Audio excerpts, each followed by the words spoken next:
자, 오늘은 시장론이니까 일단 강의 노트를 펴놓고 시작을 하겠습니다. 33페이지입니다. 강의 노트 33페이지. 자, 복습을 어떻게 합니까? 그러면 제가 장담하는데 우리가 숙제 있죠? 숙제만 꼬박꼬박 해주시면 저는 큰 문제 없다고 봐요. 그러니까 강의를 들으면 이해는 다 되는 거예요. 그런데 이제 내가 이해를 제대로 하고 있느냐 이런 거 확인할 때는 숙제가 조금 지저분해요.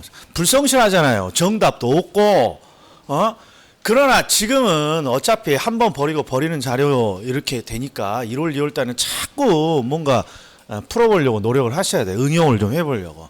그리고 저한테 질문도 주고 그래야 뭐가 내가 미스를 하고 있다 이런 거 좀 확인하는 거죠. 자, 오늘은 시장론 뿐만 아니라 정책론까지 같이 해요.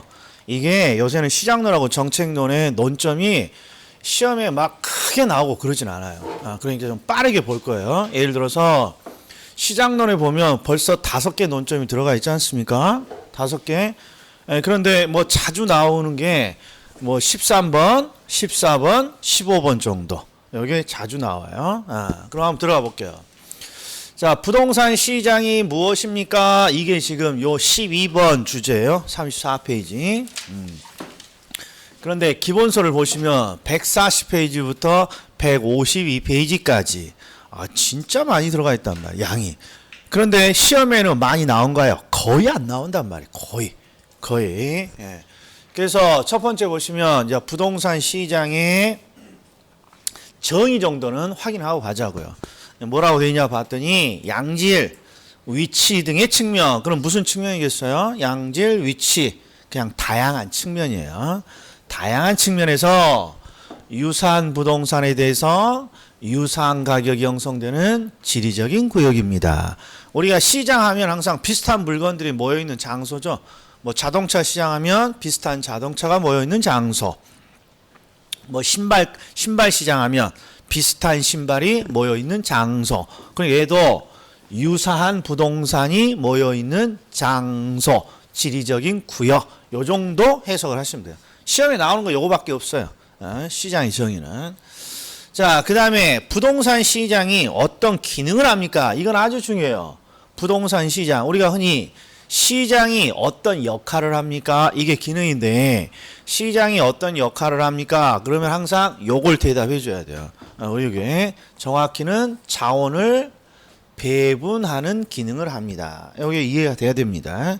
즉 우리 자동차 시장은 어떤 역할을 하느냐? 그러면 자동차가 필요한 사람에게 자동차라는 자원을 분배해주는 기능을 합니다. 이게 시장이 하는 역할이에요. 부동산 시장은 어떤 역할을 합니까? 부동산이라는 자원을 배분해주는 기능을 합니다. 그러니까 부동산이 필요한 사람에게 부동산이라는 자원을 이게 분배 또는 배분해 준단 말이에요. 이게 시장의 역할이에요. 그런데 부동산 시장은 요놈이 하나 더 들어가요. 공간. 왜 그러냐? 부동산 시장은요, 매매를 목적으로 하는 매매 시장이 있어요. 얘는 부동산이라는 자원이 거래되는 거예요. 그런데 어떤 시장이 하나 더 있습니까? 그러면 임대차 시장이 하나 더 있어요. 도대체 임대차 시장에는 부동산을 직접 거래하는 시장은 아니죠. 어떤 걸 거래합니까? 임대에 필요한 공간을 거래한다고 해요. 임대차 시장은. 그러니까 부동산 시장은 자원과 임대에 필요한 공간을 필요한 사람에게 배분해 줍니다. 이게 떠올라야 돼. 이게. 그래서 우리 정책론을 가보시면 시장이 자원을 제대로 배분하지 못합니다. 그러면 시장 실패라고 한단 말이에요. 이따 한번 보자고요. 아무튼 시장이 하는 역할 중에 가장 중요한 건 자원을 필요한 사람에게 배분하더라. 요거 하나 기억. 그 다음에 밑에 있는 것들 있죠? 밑에 있는 것들은 그냥 그럴듯한 것들이에요. 그냥. 시장이 뭐 해요? 부동산의 양, 질, 이런 걸 조절할 것 같고, 시장에서는 부동산이 교환이 되고, 그 다음에 시장에서는 뭐가 창조가 되고, 가격이 만들어지고, 그 다음에 시장에서는 우리가 다양한 정보를 얻어가죠. 정보를 제공합니다. 뭐 이런 것들 막 기본적인 거야. 첫 번째 게 제일 중요하다는 거죠. 자, 그 다음에 부동산 시장의 특징이 있죠. 요놈이 유일하게 우리 시험에 가끔 나오는 거야. 자, 부동산 시장은 일반 재화 시장과 어떤 특징이 있나요? 봤더니 첫 번째 지역적 시장이에요. 지역하면 항상 부동산의 특성 중에 뭐가 떠올라야 됩니까? 지역하면 부동성이 떠올라야죠. 부동성. 여기 연결되는 거예요. 이게 부동산은 장소가 고정되어 있기 때문에 지역이라는 장소를 기반으로 하는 지역적인 시장. 됐어요. 그 다음에 공급의 장기성 잘 나옵니다. 부동산의 공급은 금방 만들어낸다. 한참 오래 걸린다. 한참 오래 걸린다. 이게 공급의 장기성이죠. 공급의 장기성. 오래 걸려요. 오래 걸려요. 공급의 장기성. 그래서 어떤 일이 벌어지냐. 부동산이 늘어나지 못하는 단기에 이 단기는 부동산이 늘어나지 못하는 짧은 시간을 말하는 거야. 그러니까 부동산의 공급이 오래 걸리니까 공급이 늘어나지 못하는 단기에 항상 부작용이 있어요. 그 부작용이 무엇입니까? 첫 번째가 단기에 수급의 조절이 곤란합니다. 수급이라는 건 하나는 수요고 하나는 공급이에요. 이게 수요와 공급이 조절이 안 된다는 거예요. 뭐 때문에 안 된다는 거예요? 그렇죠. 공급이 오래 걸리기 때문에 뭔가 조절이 바로바로 안 된다는 거예요. 그리고 수급 조절이 안 되기 때문에 항상 단기적으로 가격이 폭등하거나 폭락하는 왜곡 현상이 나타난다. 이게 가격 왜곡 현상이라는 건 가격의 폭등, 폭락을 말하는 거예요. 일단 잘 나옵니다. 자, 다시 부동산의 공급은 오래 걸려요. 그래서 항상 어떤 일이 벌어집니까? 단기에 수급 조절이 곤란하고 단기에 가격이 왜곡되는 현상이 나타납니다. 딱 하나 이해만 하시면 되는 거예요. 그 다음에 B3종 세트가 있죠. B3종 세트 아주 자주 언급됩니다. 일단 비공개인데 뭐가 비공개인지를 잘 봐야 돼요. 주어를. 거래가 공개적이지 않습니다. 비공개. 상품이 표준화되어 있지 않습니다. 그리고 이 두 가지는 연결되는 건데요. 우리 여기는 상품이 비표준화라고 되어 있는데 만약에 상품이 표준화되어 있다는 게 뭐냐는 거예요. 상품이 표준화되어 있다는 거예요. 예를 들어서 제가 마트에 가서 소주 하나 사오세요 라고 누구에게 부탁했어요. 그러면 소주 하는 순간 이런 병이 떠올라요. 무슨 호리병 돼버렸네. 네. 아무튼 이런 병이 떠오릅니까 이게? 이렇게 소주 안 드셨어요? 네, 이런 병이 떠오르잖아요. 그 다음에 마트 가서 콜라를 하나 사오세요 그러면 그렇죠. 이렇게 요런 형태 PT병 이렇게 떠오르죠. 이렇게 이런 걸 우리는 상품이 표준화되어 있다고 해요. 이게 뭔가 상품 어떤 상품의 종류를 딱 말하면 머릿속에서 비슷한 상품의 형상이 그려지는 거 이런 걸 우리가 상품이 규격화됐다 표준화됐다 이렇게 말해요. 그리고 이렇게 상품이 다른 상품과 구별이 되면 항상 어떤 형태가 됩니까? 그러면 시장이 이렇게 나눠져요. 소주 시장 따로 콜라 시장 따로 이런 걸 우리가 시장이 조직됐다 이렇게 부르는 거예요. 이게 똑같은 거예요. 이게 상품이 표준화 일반 제한은 상품이 표준화되어 있고 표준화되어 있기 때문에 시장이 조직되어 있는 거예요.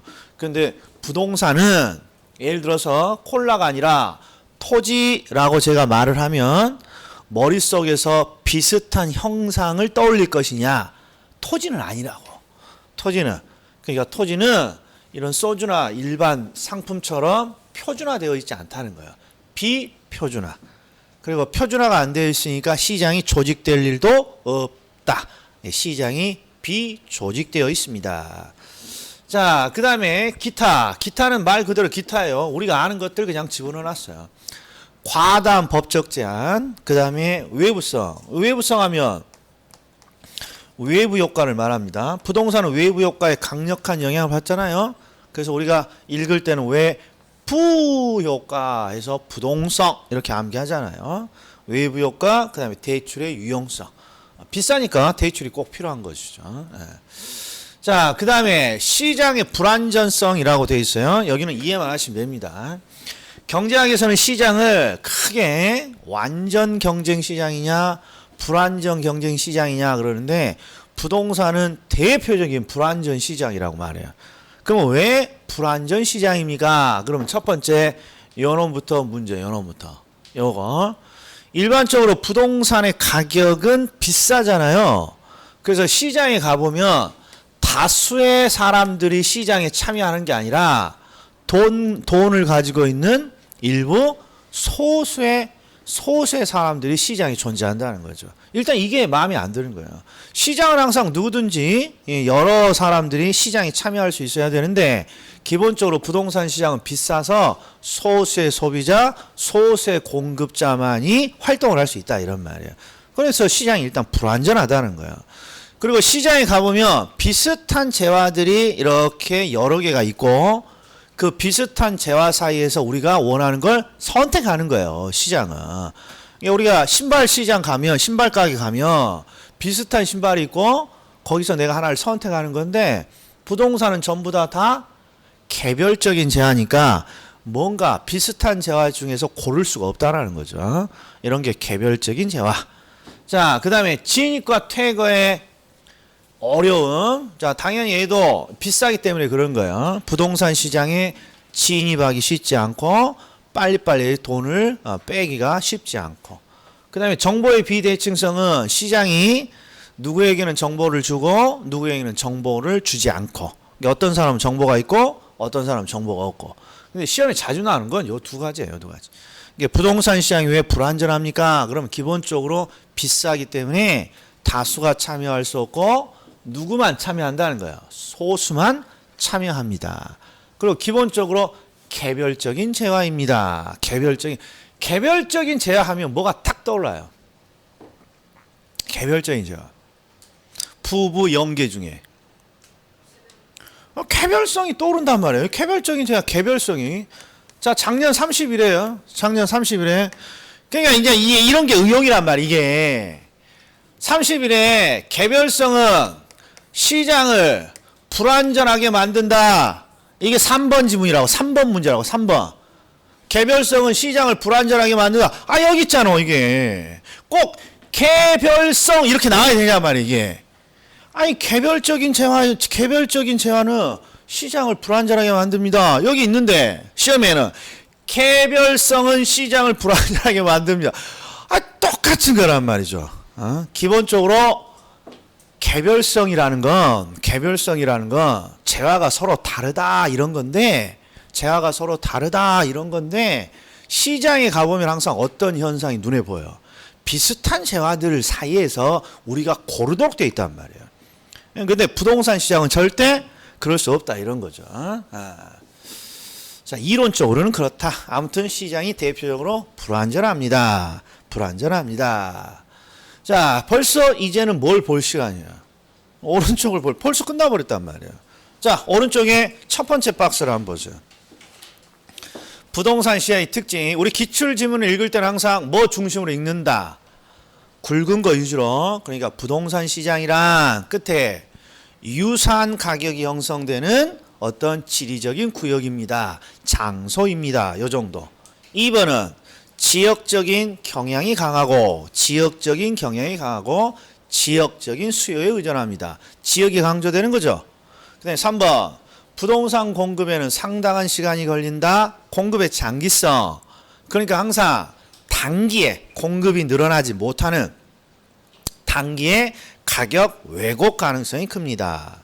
4번 부동산 시장은 비공개적입니다. 거래가 공개되지 않죠. 부동산 시장은. 따라서 정보 수집이 어렵게 합니다. 그 다음에 5번 부동산은 고가이고 6번 자 부동산은 개별성이 강하기 때문에 부동산 상품별로 시장이 조직되지 않습니다. 뭐 이런 것들이 일반적으로 시험에 잘 나옵니다. 7번은 부동산 시장은 무슨 시장이다? 불안전 시장이에요. 이런 거고. 자, 그럼 어디로 넘어간다? 이제 암기해야죠. 암기. 자, 두 가지 정도만 딱 기억을 하시면 된다. 이런 말이에요. 첫 번째가 부동산 시장의 기능이라고 되어 있잖아요. 기능. 이 기능이라는 건 부동산 시장이 무슨 역할을 합니까? 이런 거예요. 그럼 어떤 거 제가 기억하고 있어야 된다 했어요. 역할. 시장은 어떤 역할을 합니까? 필요한 사람에게 자원을 분배해주는 기능을 합니다. 이 자원 배분의 기능이 딱 떠올라야 돼 이게 제일 중요한 거야. 그리고 부동산 시장은 어떤 특징이 있습니까? 대표적으로 두 가지. 지역을 기반으로 한 시장이고 항상 공급이 오래 걸리더라. 그래서 항상 공급이 늘어나지 않는 단기에 부작용이 나타나더라. 단기에 부작용이 나타나더라. 이런 것들이에요. 자, 그리고 시장 실패라고 되어 있잖아요. 시장이 하는 역할이 자원을 필요한 사람에게 배분해 주는 건데 시장이 자원을 제대로 배분하지 못해요. 필요한 사람에게. 그러면 우리는 그때 시장 실패라고 하는 거야. 시장 실패는 시장의 자원 배분의 기능이 그래서 잘못되어 있을 때. 조금 이따 정책에서 한번 더 보자고요. 자, 그러면 이제 13번 주거 분리로 가요. 자, 13번에 보면 주거 분리와 주택 여과 현상이라고 되어 있습니다. 주거 분리와 주택 여과 현상이라고 되어 있는데 자, 주거 분리를 봤더니 이렇게 되어 있어요. 의미. 주거 지역이 소득 계층별로 서로 분리되는 현상입니다. 그러니까 주거 분리는 문구에서 알듯이 주거 지역이 분리되는 걸 알겠어요. 주거 분리는 문구가 주거 분리니까. 그런데 어떻게 분리되느냐가 중요해요. 시험에 주거 지역이 상업 지역과 서로 분리되는 현상입니다. 이렇게 시험에 낸 적이 있어요. 맞아요, 틀려요? 틀리다고요. 이 주거 분리는 용도 지역이 분리된다 이게 아니라 주거 지역이 소득 계층이니까 고소득층의 주거 지역과 저소득층의 주거 지역으로 이렇게 분리되는 현상을 말해요. 소득 계층별로. 자, 그리고 항상 밑에 봤더니 뭐가 이렇게 탁 보입니까? 원인이 보이죠? 자, 그래서 36페이지를 한번 봐요. 제가 체크하라는 거 체크해봐요. 주거 분리의 두 번째를 딱 소목차를 보면 원인이라고 돼 있어요. 항상 요놈이 출제되는 거예요. 요놈이. 주거 분리 현상은 어떤 원인으로 만들어졌나요? 원인. 그럼 밑에를 보세요. 주택 여과라고 되어 있잖아요. 주택 여과를 보면 하향 여과도 있고 상향 여과도 있는데 자, 하향 여과를 봤더니 원인이라고 되어 있어요. 이런 나온단 말이에요. 원인. 그 다음에 상향 여과에도 두 번째 원인이라고 되어 있죠. 요놈이 항상 출제 포인트예요. 이게 암기 코드고 반드시 기억해 주셔야 돼요. 자, 그럼 들어가 보자고요. 원인이 뭔지. 뭐라고 되어 있냐? 외부 효과라고 되어 있어요. 외부 효과. 그냥 쉽게 생각하면 이럽니다. 고소득층의 주거지역과 저소득층의 주거지역이 왜 분리됩니까? 그러면 섞여서 살기 싫다는 거 아니에요. 섞여서 살기 싫다는 걸 유식하게 저소득층이 들어오면 안 좋은 영향을 받는다고 고소득층이 생각하는 거예요. 그런 걸 우리가 외부 효과 때문에 그렇습니다. 이렇게 해주면 되는 거예요. 그런데 이제 보자고요. 자, 여기가 지금 도시 중심이에요. 도시. 자, 도시가 외곽으로 이렇게 성장을 해요. 외곽으로 성장을 할 때 반드시 어떤 일이 일어나느냐 그러면 주거지역이 외곽으로 이동을 해요. 도시 중심에서 주거지역. 우리 서울도 지금 도시 중심에서 주거지역이 외곽으로 꽤 많이 이동을 했지 않습니까? 이동을 해요. 그런데 항상 학자들은 주거지역을 소득계층으로 고소득의 주거지역이냐 저소득의 주거지역이냐 이렇게 일단 나눠요. 이 관행이에요 이게.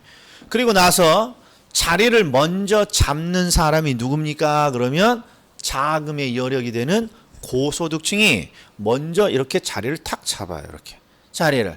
그러면 이제 저소득층이 이제 주거를 이동할 텐데 어떻게 이동하고 싶냐?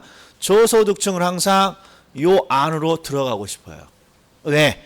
이미 고소득층 주거지역에는 기반시설이 닦여 있으니까 좋은 기반시설로부터 좋은 외부 효과를 누리기 위해서 요리 들어가고 싶어요. 요리. 자, 그런데 반대로 고소득층은 뭐라 그래요? 저소득층이 들어오면 안 좋은 영향을 받는다고 생각하는 거 아니에요? 그게 외부 효과잖아요. 안 좋은 영향, 좋은 영향. 그러니까 안 좋은 영향을 받는다고 생각하니까 밀어내려고 해요. 그래서 결국 저소득층은 같이 살자. 고소득층은 야 따로 떨어져서 살자. 이렇게 서로 티격태격 싸우다가 결국 어떤 결론에 빠졌냐. 섞여 있지는 말고 이렇게 경계를 사이에 두고 서로 이렇게 분리해서 삽시다. 이렇게 결론이 온 거야. 이걸 우리는 뭐라 불러요? 주거 분리라고 한다 이란 말이야. 그러니까 결국 주거 분리는 뭐 때문에 만들어진 현상이에요? 고소득층이 섞여 살기 싫다고 밀어낸 거나 이런 말이죠. 그러니까 외부 효과에 의해서 결국 주거가 분리됩니다. 딱 하나 이해하면 돼. 이렇게 외부 효과. 그래서 시험에 자주 나오는 표현이 요 박스에 있는 표현이에요. 박스에 있는 표현. 그러니까 자 공부에 요령이 있는 사람과 요령이 없는 사람의 특징이 이런 거야. 정의 외부 이런 게 시험에 딱 이렇게 나왔어요. 주거 분리 원인으로. 정의 외부 효과는 받으려고 하고 부의 외부 효과는 피하려는 동기에 의해서 주거 지역은 소득 계층별로 분리됩니다. 이렇게 나오면 자 요령이 없는 분은 이제 분석을 해. 정의 외부 효과는 좋은 영향이니까 받으려고 하고 부의 외부 효과는 나쁜 영향이죠. 나쁜 영향은 피하려고 하는 동기에 의해서 소득 계층별로 분리되는구나. 맞아 보여. 이게 그렇죠. 요령이 없는 분이야. 그런데 요령이 있는 사람은 딱 뭐만 암기하고 있어. 주거 분리는 외부 효과야. 근데 여기 봤더니 외부 효과 있고 외부 효과 있어요. 그럼 됐어. 이렇게 가는 거야. 외부 효과만 들어가 있으면 뭐 시험장에서 뭘 오만 작가의 걸 다 분석해. 그래서 외부 효과라는 걸 암기를 하고 있어야 된단 말이야. 외부 효과가 보이면 되는 거야. 외부 효과 때문에 그러는구나. 외부 효과 때문에 그런다고 적어져 있잖아요. 이렇게 길게. 외부 효과 때문이구나. 이렇게. 예. 자, 그럼 됐어요. 자, 그런데 이제 이런 것들이 이제 우리 쥐약이에요. 시험에 고소득층 주거지역에 인접한 저소득층의 주택은 이렇게 돼 있어요. 지금 어디에 있는 애예요, 이게? 예? 지금 고소득층 주거지역에 인접한 저소득층 주택이 요 부분이에요, 요 부분. 요 부분이에요, 요 부분. 요 부분. 그럼 요 부분은 저소득층 주거지역 중에서 그나마 선호되는 주거지역이죠. 왜? 고소득층 바로 붙어 있으니까 좋은 영향을 받는다고 보는 거죠. 그런데 두 번째 문장을 봐요. 저소득층 주거지역에 인접한 고소득층의 주택. 그냥 이런 것들이 이제 헷갈리는 거죠. 이 부분이죠, 요 부분, 요거. 여기는. 얘는 요 부분이죠, 요 부분. 요 부분은 고소득층 주거지역 내에서 비선호죠. 비선호. 그러니까 직감적으로 여기는 가격이 올라가고 여기는 가격이 떨어지는 현상이 있겠죠. 그래서 이렇게 시험 문제에 이런 표현이 나오면 항상 주거지역은 이게 외부 효과가 작동을 한단 말이에요. 이게 고소득층 주거지역이면 플러스 외부 효과야. 플러스 외부 효과. 그러니까 이 플러스의 영향을 받는 저소득층 주택. 당연히 가격이 올라가겠죠. 인접해 있으니까. 근데 저소득층 주거지역은 안 좋은 외부 효과, 안 좋은 영향을 줘요. 그러니까 저소득층에 인접한 고소득층은 결국 마이너스 되는 거예요. 할인됩니다. 할인됩니다. 이런 식으로 찾아내야죠. 예. 그럼 이번에는 이제 주택 여가입니다. 자, 주택 여가. 주택 여가는 서로 다른 소득 계층 간의 주택이 순환되는 현상입니다. 주택 순환이라고 되어 있어요. 근데 우리 주택이 순환된다라는 표현은 써본 적도 없고 들어본 적도 없단 말이에요. 자, 그리고 더 나가서 자, 주택 여가는 하향 여가도 있고 상향 여가도 있다는데 다 실무에서 우리가 써보지 않은 용어란 말이에요. 그래서 이 순환이라는 현상부터 한번 우리가 해결해야 돼요.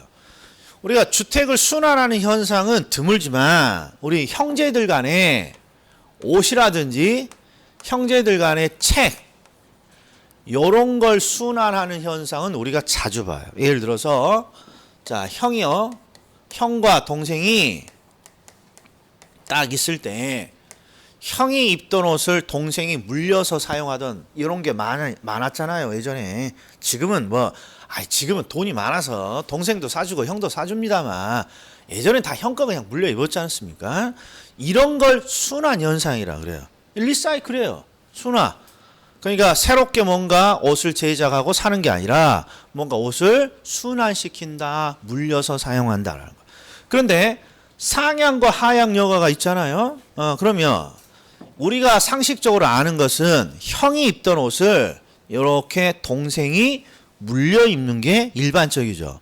근데 이 동생은 아랫사람이잖아요. 그러니까 형의 옷을 동생이 물려 입으면 아랫방향으로 뭔가 순환이 되고 있군요. 이걸 하양여과 하양순환이라고 한다 이런 말이에요. 예. 자, 그런데 예외적으로 이게 예외적인 현상이지만 동생의 옷을 형이 이렇게 물려서 사용할 때도 있어요. 그러면 이걸 우리가 상향, 위쪽으로 뭔가 그렇죠. 물려받았으니까 위로 갔으니까 상향여과 상향순환 이렇게 부르는 거죠. 그러니까 주택의 순환은 우리가 피부로 잘 못 느끼는 거니까 형제들 간의 옷의 순환을 딱 생각하면 그냥 삘이 딱 온다 이런 말이야. 하향여가 하향순환인데 동생이 물려 입는 거. 상향여가 하면 윗사람이니까 형이 예외적으로 물려 입는 거. 이렇게 우리가 이해를 딱 해주면 되는 거야. 됐다. 이게 주택의 순환은 옷 등을 형제들끼리 물려 입는 거랑 똑같은 거고, 이렇게 동생이 물려 입으면 하향, 형이 물려 입으면 상향 이런 거야. 그럼 주택으로 치면 형이 고소득자야, 동생이 저소득자고, 이렇게 되는 거야. 저소득이 물려받으면 하향. 그래서 일단 요거부터 한번 해보자고요. 자, 여기 하향여과 이제 설명을 좀 해볼 텐데 한번 보세요. 지금 요 그림이 어디서 본 듯합니까? 어디서? 주거 분리해서 우리가 본 거죠. 지금 주거 지역이 딱 분리되어 있어요. 고소득과 저소득으로. 그럼 이렇게 주거 지역이 형성된 다음에 시간이 흘러가요. 시간이 쭉 흘러가면 이제 주택이 노후화되는 거예요. 우리가 항상 주거 지역은 주택의 노후화로 주거 지역의 노후화가 결정이 돼요. 어떤 지역이 딱 형성됐다가 이제 주택이 20년, 30년 되면 이제 주택이 노후화되면 주거 지역 자체가 노후화되고 쇠퇴하기 시작하는구나 이렇게 부릅니다.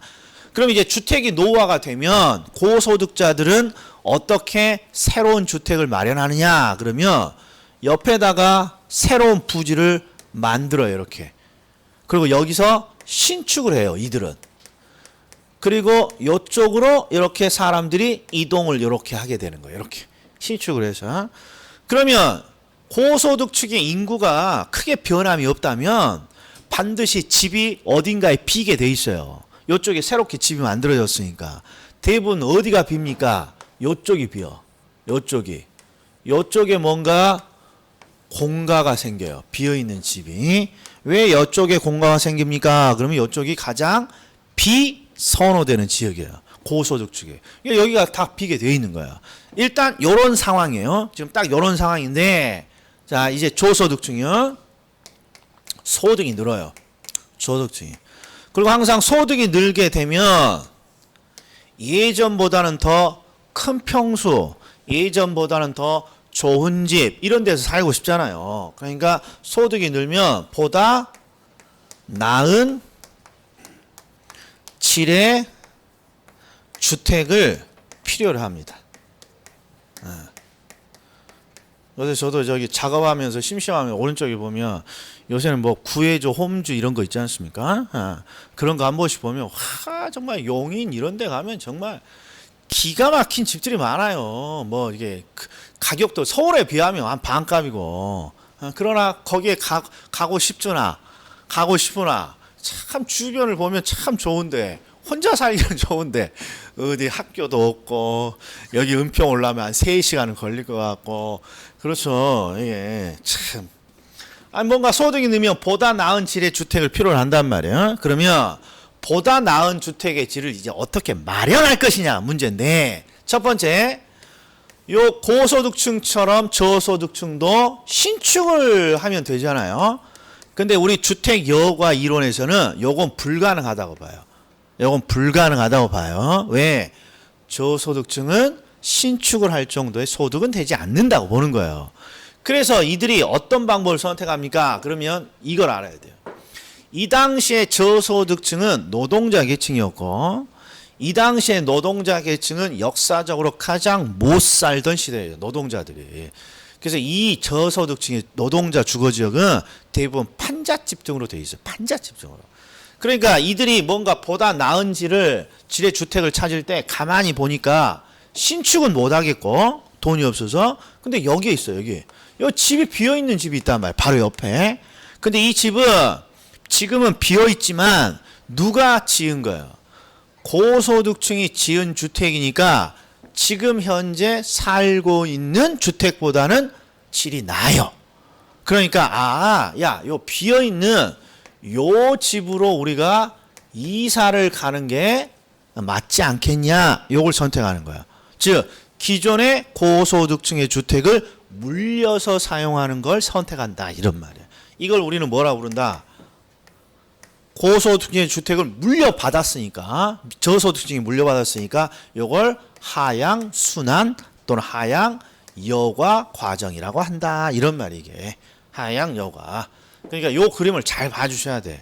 흐름이 고소득층이 신축을 통해서 오른쪽으로 이동을 하게 되면 결국 저소득층이 이렇게 이동을 하게 되는 거예요. 근데 저소득층이 여기 들어가는 이유가 뭐 때문에 들어가는 거야? 고소득층의 주택을 물려서 사용하려고.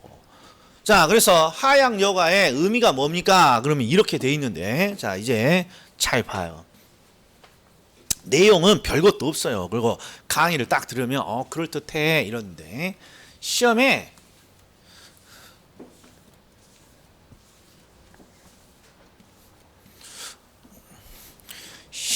어떤 문제가 나오냐? 여기 하향 여과도 있고 여기 상향 여과도 있잖아요. 그러니까 하향과 상향 여과를 구별하라는 논점이 가장 많아요.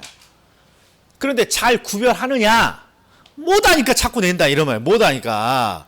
자, 어떻게 해결을 합니까? 아주 심플하단 말이에요. 형하고 동생이 옷을 순환했어요. 뭔가 물려받았어. 그런데 동생이 물려받은 것이냐, 형이 물려받은 것이냐, 이걸 가장 쉽게 확인하는 방법이 있어요. 옷을 순환했는데 현재 동생이 옷을 입고 있습니다. 그러면 누가 물려받은 거야? 누가? 동생이 물려 입었어요. 그럼 누가 물려받은 거야? 동생이 물려 입은 거예요. 그러니까 옷을 현재 누가 입고 있느냐가 중요하단 말이에요. 누가? 그러니까 동생이 입고 있으면 동생이 물려 입었고요. 형이 입고 있으면 형이 물려 입었단 말이에요. 그러니까 이걸 보면 지금 저소득층이 뭐 하고 있다고 돼 있어요? 현재 사용하고 있다고 돼 있어요. 저소득층이. 그러면 결국 누가 물려 입었다는 거야? 저소득층이 물려서 받았다는 거예요. 저소득층이. 그러니까 하향 요가예요. 이렇게 해결하면 된다, 이런 말이에요. 항상 하향입니까 상향입니까를 구별하는 가장 쉬운 방법은 현재 옷을 누가 입고 있느냐, 입고 있는 사람이 물려받은 것이니까. 그래서 저소득층이 뭔가 사용을 하고 있어요. 현재 이 사람이 물려받았다는 거야. 그런데 이거 봐요. 상향여가. 누가 사용하고 있어요, 현재? 고소득층이 뭔가를 사용하고 있어요. 상향여가란 말이에요. 고소득층이 물려받았다는 거. 그러니까 아주 심플하다, 이런 거죠. 그리고 두 번째. 원인이 시험에 잘 나오는데 왜 이런 하향여가가 나타납니까? 그러면 이렇게 돼 있어요. 주택에 대한 수요가 늘어났을 때 이렇게 돼 있다고 했어요. 이게 무슨 뜻이냐? 동생이 형의 옷을 물려 입었어요. 형의 옷을. 왜 물려 입었어요? 동생이. 옷이 필요한 게. 옷이 필요하니까 물려받은 거 아니에요.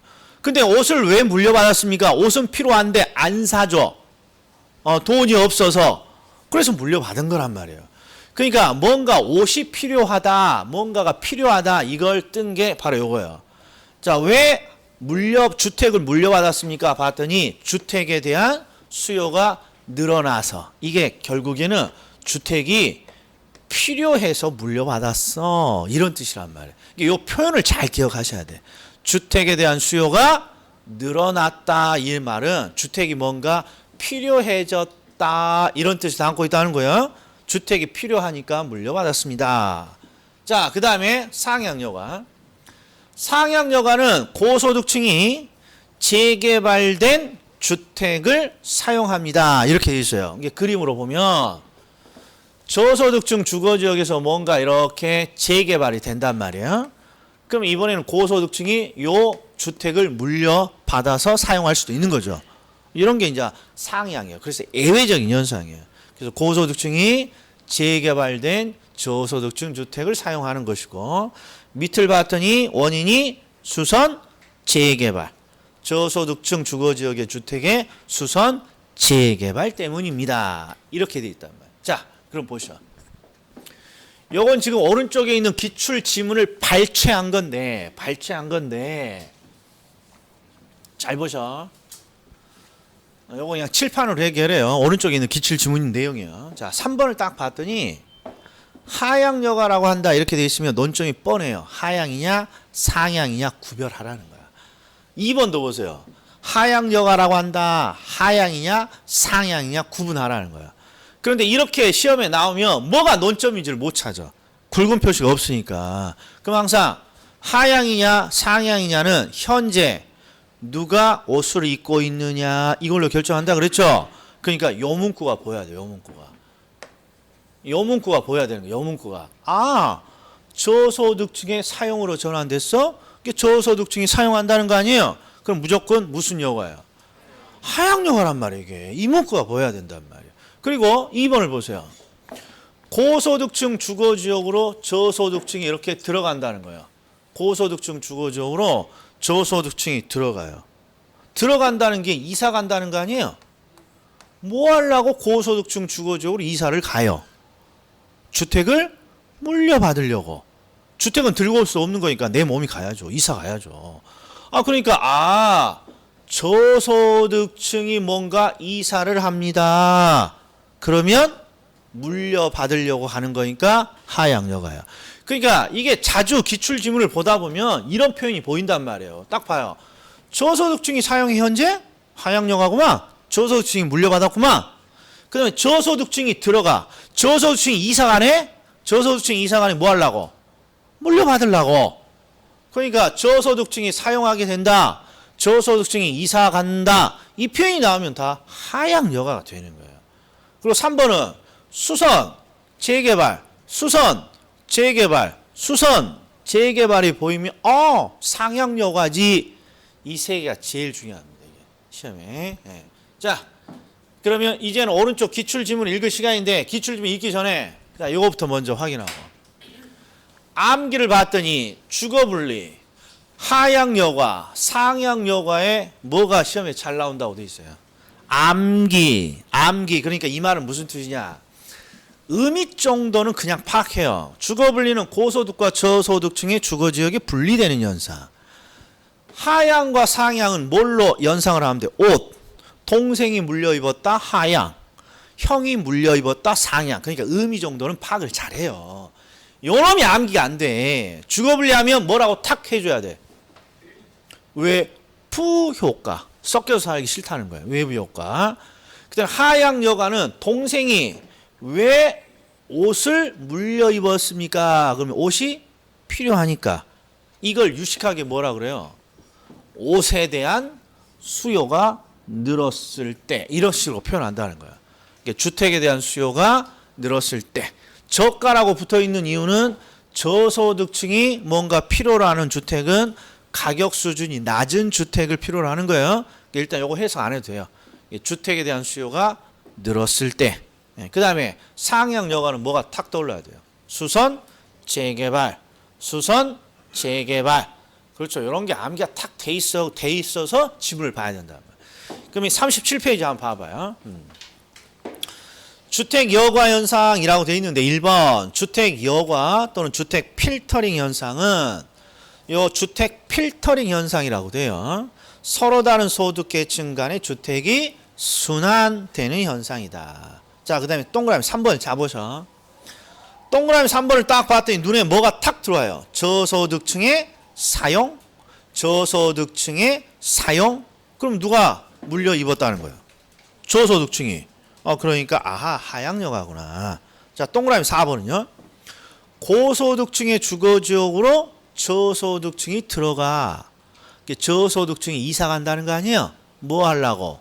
주택을 물려서 사용하려고. 그러니까 하향여가예요. 그다음에 5번 하향여가는 언제 나타나는 현상이에요? 주택이 필요하니까. 그래서 뒤를 봤더니 주택에 대한 수요가 늘어났을 때 주택이 필요해졌다 이런 말이에요. 그 다음에 7번 상향여가가 나오면 항상 수선 재개발이 나타나면 상향여가입니다. 자, 그러면 1교시 끝나는 거예요.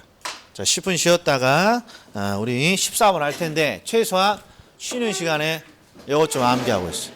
이것 좀. 예.